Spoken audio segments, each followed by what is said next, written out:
जय हिंद दोस्तों, बात करते हैं एक्सरसाइज 10.2 क्वेश्चन नंबर 8 के बारे में। वो अपने को क्या कह रहा है, वो कह रहा है कि कोई ट्रायंगल आपके पास ABC है, ABC ट्रायंगल है और इस ABC ट्रायंगल के अंदर वो कैसा ट्रायंगल है, आइसोस्केल ट्रायंगल है एंड AB इक्वल है किसके, AC के। उसके साथ साथ BC का मिड पॉइंट कोई D है, BC का मिड पॉइंट कोई D है। देन प्रूव करो कि circumcentre, incentre, orthocentre and centroid are collinear. Are collinear का मीन ये है कि ये सब के सब लाई करते हैं AD पर। हिंदी मीडियम में बिल्कुल क्लियरली छपा हुआ है, इंग्लिश मीडियम में उन्होंने यही वर्ड दिया है। कोलिनियर का मतलब एक ही लाइन पर लाई करने वाली। वो लाइन कौन सी है, वो लाइन सेगमेंट कौन सा है, AD है। ये अपने को प्रूव करना है। तो मैं क्या करता हूँ, AD को क्या कर देता हूँ, ज्वाइन कर देता हूँ। अब बताओ अगर D इसका मिड पॉइंट है देन मैं ये कह सकता हूँ BD किसके इक्वल होगा, DC के, बिल्कुल होगा। और AB और AC पहले से इक्वल में दे रखा है, गिवन में मैंने लिख दिया। और इसको प्रूव करने के लिए अपने को जो सर्कम सेंटर, इन सेंटर, ये सारे के सारे करने हैं। अब ये सब होते क्या हैं, इनके बारे में आराम से अपन पता कर सकते हैं और इसको सॉल्व कर सकते हैं। कैसे? सबसे पहले मैं बात करता हूँ, मेरे को गिवन में दे रखा है D इज क्या है, मिड पॉइंट ऑफ BC, ये गिवन में दे रखा है। देन मैं ये कह सकता हूँ क्या कि BD किसके इक्वल है, DC के, या यही लिख देता हूँ मैं। देन BD इक्वल होगा DC के, होगा। अब मैं इसके साथ ये भी कह सकता हूँ अगर ये BD और DC इक्वल है तो क्या ये AD जो है, ये AD इस BC का बाइसेक्ट नहीं कर रही है, कर रही है ना। इस D पॉइंट को काउंट करूँ तब तो सिर्फ D पॉइंट बोलूँगा, बट अगर मुझे इसको साथ में लेना है, इस लाइन को, तो AD पूरा नाम देके मैं ये बोल सकता हूँ कि AD is the bisector of BC, यानी AD क्या है, बाइसेक्टर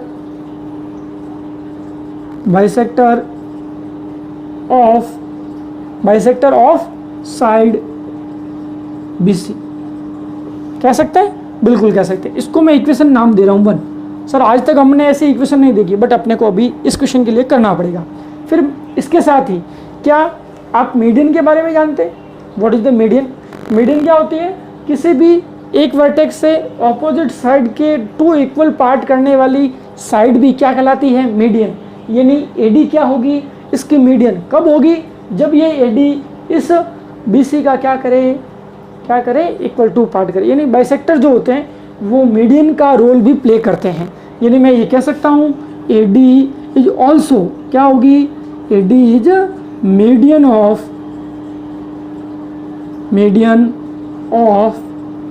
साइड BC साइड की ये मीडियन का भी काम करेगी। Equation number 2। अब उसके बाद ये 2 लाइनें मेरे काम आएगी इनको प्रूव करने के लिए। अब थर्ड जो है उसके लिए आपको 2 ट्रायंगल लेने हैं, जो काम आप 8th, 9th, 10th में करते आ रहे हो। ADB एंड ट्रायंगल कौन सा, ADC में। इसमें आपको इन दोनों को कॉन्ग्रुएंट प्रूव करना है, ठीक है। अब कैसे करते हैं कॉन्ग्रुएंट प्रूव, बताइए। ट्रायंगल नंबर 1 नाम देता हूँ, ADB 1 है, ट्रायंगल नंबर 2 है जो ADC है। अब ट्रायंगल नंबर 1 के अंदर क्या AB आपको AC के इक्वल नजर आ रहा है, क्या आ रहा है? ये वाली साइड इस साइड के इक्वल है, वाई गिवन में दे रखा है कि ये साइड और ये side, because ABC is a आइसोस्केल ट्रायंगल। ये मुझे पता चल रहा है, गिवन में दे रखा है, ये देखिए। देन उसके बाद क्या नंबर 1 ट्रायंगल में AD साइड आ रही है, नंबर 1 ट्रायंगल में आप उधर ध्यान दीजिए, AD जो है वो नंबर 1 ट्रायंगल में आ रही है, आप कहेंगे जरूर आ रही है। क्या नंबर 2 ट्रायंगल में भी AD नहीं आ रही है, क्या जरूर आ रही है। दोनों के अंदर ये कॉमन प्लेयर का काम कर रही है, दोनों ट्रायंगल के अंदर AD जो साइड है वो आ रही है। चलिए अब तीसरी साइड बच गई, BD किसके इक्वल है, DC के इक्वल है। ये कैसे पता चल रहा है, ये पता चल रहा है D is mid point of किसका, BC साइड का मिड पॉइंट है, इस वजह से। अब कई जगह या कई किताबों में, कई वीडियोस के अंदर आप देखेंगे कि इस ट्रायंगल को कॉन्ग्रुएंट प्रूव करने के लिए SAS रूल लिया गया है, जबकि रूल कौन सा अप्लाई होगा, S S S by S S S rule मैं ये कह सकता हूँ triangle number 1 A D B किसके कॉन्ग्रुएंट होगा, triangle number 2 A D C के। नंबर 1 एंड नंबर 2 क्या हो गया, ट्रायंगल कॉन्ग्रुएंट प्रूव हो गया। कॉन्ग्रुएंट प्रूव होने के बाद सीधा अपना एक ही रहता है बाय सिपिसिटी। सिपिसिटी का मीन कॉन्ग्रुएंट, सिपिसिटी का मीन क्या होता है, congruent part of corresponding parts of congruent triangle. Corresponding part कौन से, जैसे नंबर 1 ट्रायंगल के अंदर ए पॉइंट आ रहा है, नंबर 2 ट्रायंगल में भी ए पॉइंट आ रहा है, तो ये ए पॉइंट पर बनने वाली जो एंगल हैं वो दोनों के दोनों करस्पॉन्डिंग पार्ट कहलाएंगी। तो corresponding part of congruent triangle यानी यहाँ पर बनने वाला W और यहाँ पर बनने वाला Z दोनों इक्वल होंगे। यहाँ पर बनने वाला इस पॉइंट, इस ट्रायंगल में D पॉइंट और इस ट्रायंगल में भी D पॉइंट बनने वाला है। यहाँ मैंने मान लिया X, यहाँ मैंने मान लिया Y। ठीक है, नज़र तो आ रहा है मेरे हिसाब से, चश्मा लगा लीजिए नहीं तो। X और Y दोनों इक्वल होंगे। क्लियर, ये करस्पॉन्डिंग पार्ट है। तो मैंने बोला सिपिसिटी के अंदर W एंगल वाला जो एंगल है वो एंगल Z के इक्वल है। अगर मैं नाम लिखता BAD तो थोड़ा कुछ बच्चों की दिक्कत रहती है, इसलिए मैं W और Z लिख देता हूँ। तो W Z के इक्वल है। अब इसका मतलब ये हो गया कि W और Z ये जो AD भुजा जा रही है ये इसके एंगल, इस A पॉइंट पर बनने वाले एंगल के दो इक्वल पार्ट कर रही है। ये D से लगाकर A तक क्या कर रही है, D से लगाकर AD जो है इस A पॉइंट पर बनने वाले जो एंगल हैं उस एंगल का क्या कर रही है, इक्वल दो पार्ट कर रही है। मान लिया कि ये पहले 100 था, अभी मैंने क्या कहा कि ये 50 होगा तो ये भी कितना होगा 50, तो 50 और 50 मिलकर क्या बन रहा है 100। और ये AD भुजा, AD साइड क्या कर रही है, इस A पॉइंट के या A एंगल A के इक्वल 2 पार्ट कर रही है, और जो इक्वल 2 पार्ट करता है उसको मैथ्स की लैंग्वेज में बाइसेक्टर कहा जाता है। Then AD is bisector of angle A कह सकता हूँ मैं। इसके लिहाज से मैं ये कह सकता हूँ कि AD is bisector of angle A। अब इसको भी नाम क्या देना पड़ेगा, इक्वेशन नंबर 3 देना पड़ेगा,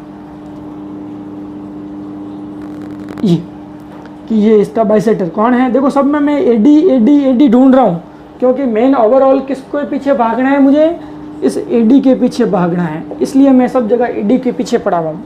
क्लियर।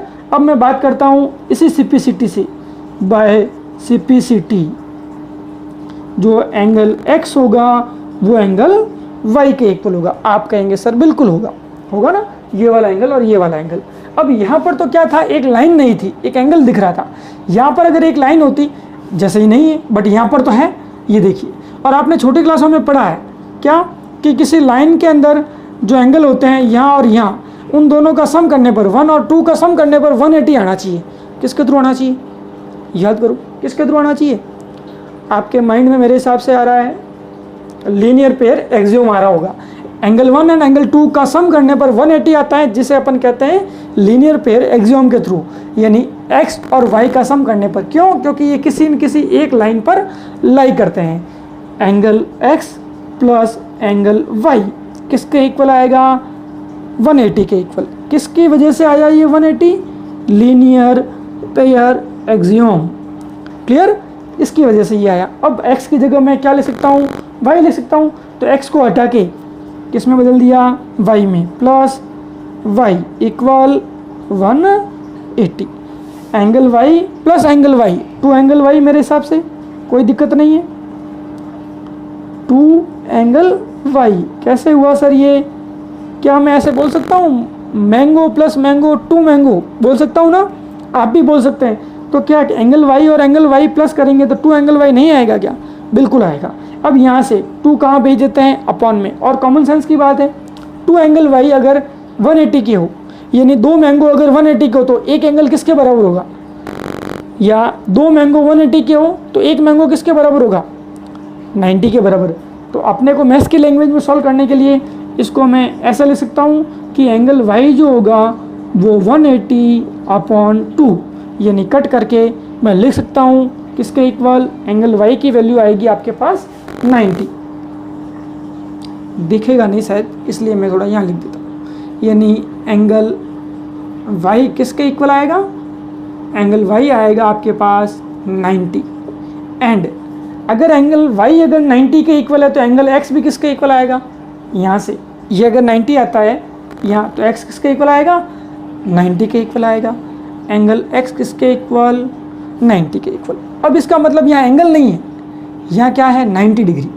क्या है, बिल्कुल है, आप कहेंगे सर बिल्कुल है। अब अगर जो 90 डिग्री लाइन बनाती है किसी के ऊपर, तो उसे अपन मैथ्स की लैंग्वेज में परपेंडिकुलर या अल्टीट्यूड कहते हैं, कहते हैं ना। इसका मतलब AD क्या कर रही है, इस BC भुजा पर परपेंडिकुलर है या नहीं है। इक्वेशन नंबर 4, देखो मैंने AD का नाम ले आया। अब इन 4 समीकरण बना दी मैंने, 4 इक्वेशन बना दी। किसके लिए बनाई, इन चारों के लिए बनाई। आ रही बात समझ में। अब आप ध्यान देंगे, सबसे पहले मैं बात कर लेता हूँ सर्कम सेंटर की। सर्कम सेंटर, देखिए वीडियो भले ही लंबा है, बट आपको ओवरऑल टोटल मैं जानकारी दे रहा हूँ, है ना। सर्कम सेंटर क्या होता है, सर्कम सेंटर क्या होता है, बाइसेक्टर्स ऑफ साइड्स का क्या होता है, कॉन्करेंट पॉइंट। बट मेरे को यहाँ पर ज़्यादा नहीं लिखना है, बस इतना सा लिखना है, bisectors of sides in a triangle, concurrent point of bisectors of side of a triangle, ऐसे करके। बट अपने को अभी फ़िलहाल इस साइड का, इसका मतलब ये हो गया कि कोई ट्राइंगल के अंदर अगर मुझे सर्कम सेंटर फाइंड करना है, तो मुझे क्या करना है, इस साइड का बाइसेक्ट करना है, हो जाएगा। इस साइड का बाइसेक्ट करना है, कंपास के थ्रू करते हैं, इस साइड का बाइसेक्टर करना है, हो जाएगा। वो जो कॉन्करेंट पॉइंट होगा, वो पॉइंट इन तीनों बाइसेक्टर्स पर लाई करता है। जैसे मैं एक एग्जांपल देके आपको बता रहा हूँ। जैसे आपके पास ये ट्राइंगल है, इसका आपने क्या करा, ऐसे करके बाइसेक्टर करा, फिर आपने इसका भी क्या करा, बाइसेक्टर करा, फिर आपने इसका भी क्या करा, बाइसेक्टर करा। इन तीनों का कॉन्करेंट पॉइंट होगा। ये कॉन्करेंट पॉइंट बताओ इस लाइन पर नहीं है क्या, इस बाइसेक्टर पर है, बिल्कुल है। इस बाइसेक्टर पर है, बिल्कुल है। इस बाइसेक्टर पर है, बिल्कुल लाई करता है। तीनों के तीनों बाइसेक्टर्स पर लाई करता है कौन, कॉन्करेंट पॉइंट। क्लियर। अब अगर तीनों के तीनों लाइन पर बाइसेक्टर अगर वो लाई करता है, मुझे तो तीनों से मतलब नहीं है, मुझे क्या प्रूव करना है, ये रहा, मुझे प्रूव करना है कि वो किस पर लाई करता है, AD पर। तो मैं बस ये ढूंढ लूँ कि क्या AD इस ट्राइंगल के अंदर किसी भी साइड का बाइसेक्टर है या नहीं है। तो इक्वेशन नंबर 1 मुझे ये कहता है कि AD is bisector of side BC। तो मैं ये कह सकता हूँ बाय 1, क्या AD इज क्या बाइसेक्टर ऑफ BC है। मैंने अभी बोला कि वो तीनों के तीनों बाइसेक्टर्स पर लाई करता है, बट मुझे किससे मतलब है, AD से मतलब है। सो क्या हो जाएगा, सर्कम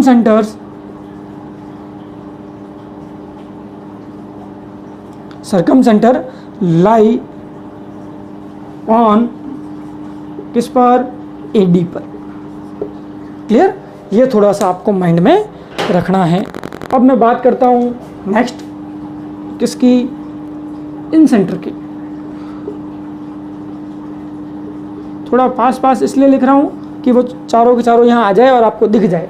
इन सेंटर के अंदर क्या होता है, इन सेंटर का main concurrent point of bisector of angles of a triangle. इतना सब कुछ अपन नहीं लिखेंगे, बस अपन तो अपने लिए क्या लिखेंगे, बाइसेक्टर्स ऑफ एंगल्स।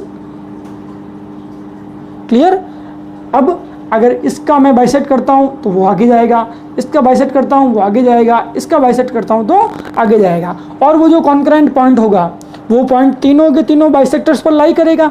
और क्या AD जो है किसी एक ट्राइंगल का बाइसेक्टर है, एंगल A का बाइसेक्टर है। कहाँ से पता चल रहा है, इक्वेशन नंबर 3 से, कि AD/3 क्या AD इज बाइसेक्टर्स या बाइसेक्टर ऑफ किसका, एंगल A का। सो मैं ये कह सकता हूं इन सेंटर लाई ऑन किसके ऊपर, AD के ऊपर। क्लियर, वो AD के ऊपर लाई करेगा, जैसे इसके लिए था सेम वर्क इसके लिए। अब मैं बात करता हूँ क्या ऑर्थो सेंटर के बारे में।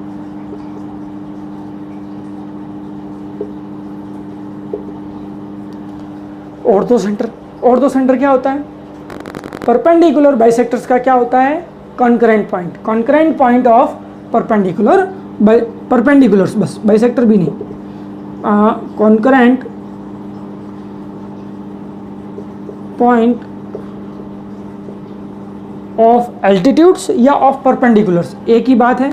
परपेंडिकुलर वर्ड जो है वो कॉमन है, ज़्यादा यूज़ करते हैं परपेंडिकुलर, एल्टीट्यूड थोड़ा कम सुनने में रहता है, दोनों वही की बात है। तो परपेंडिकुलर्स का क्या है? कॉन्करेंट पॉइंट्स, परपेंडिकुलर्स, इस BC साइड का परपेंडिकुलर, AC साइड का परपेंडिकुलर और AB साइड का परपेंडिकुलर, तीनों के तीनों का कॉन्करेंट पॉइंट जो होगा वो क्या कहलाएगा? Ortho centre. और वो जो कॉन्करेंट पॉइंट है वो तीनों लाइनों या तीनों परपेंडिकुलर्स के ऊपर क्या करता है? लाई करता है। बट मुझे तीनों से मतलब नहीं, मुझे किससे मतलब? AD से मतलब। AD का कहाँ यूज़ करा मैंने? ये रहा परपेंडिकुलर, इक्वेशन नंबर 4 से। बाय 4 क्या मैं बोल सकता हूँ? AD perpendicular on BC। अगर AD BC के ऊपर परपेंडिकुलर है देन मैं ये कह सकता हूँ, क्या कह सकता हूँ? ऑर्थो सेंटर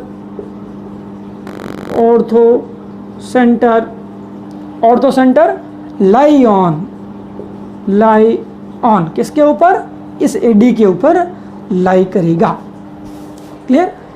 अब उसके बाद बात करते हैं, रिमेनिंग रह गया सेंट्रॉइड। अच्छा क्वेश्चन था जिसमें सारे के सारे सेंटर के बारे में पता चलता है अपने को। सेंट्रॉइड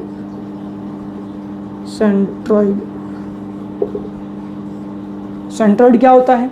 सेंट्रॉइड होता है कॉन्करेंट पॉइंट ऑफ मीडियंस, है ना? कॉन्करेंट पॉइंट ऑफ मीडियंस, किसी भी ट्राइंगल के अंदर मीडियंस का concurrent point.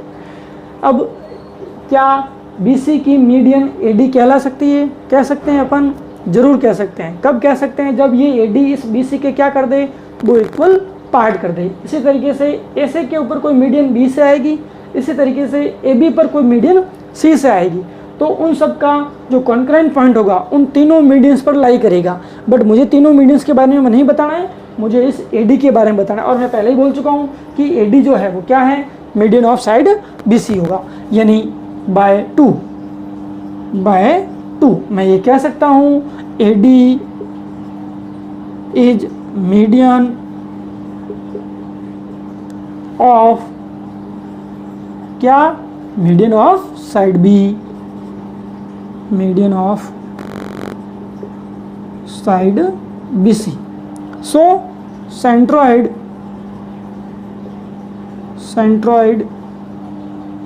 Lie on BC, बस इतना सा ध्यान रखना है। अरे भैया मैं यहाँ से जैसे मान लिया कि ये इस तरीके से और ये इस तरीके से कोई भी मीडियन बनाता हूँ, तो ये जो कॉन्करेंट पॉइंट होगा इस वाली लाइन पर भी लाई करता है, इस वाली लाइन पर भी लाई करता है और इस वाली लाइन पर भी लाई करता है, तीनों पर लाई करता है। बट ये मुझे कह रहा है कि ये बताओ कि ये AD पर लाई करता है, तो मैंने सिर्फ और सिर्फ किसके बारे में बात करी? AD के बारे में बात करी। कोई डाउट मेरे हिसाब से नहीं होना चाहिए। फिर भी अगर कोई आपको हो तो कमेंट कीजिए, उसका मैं डिस्क्रिप्शन में या अलग से वीडियो बना दूंगा आपके लिए। क्लियर है मेरे हिसाब से? चलिए नोट करिए इसको।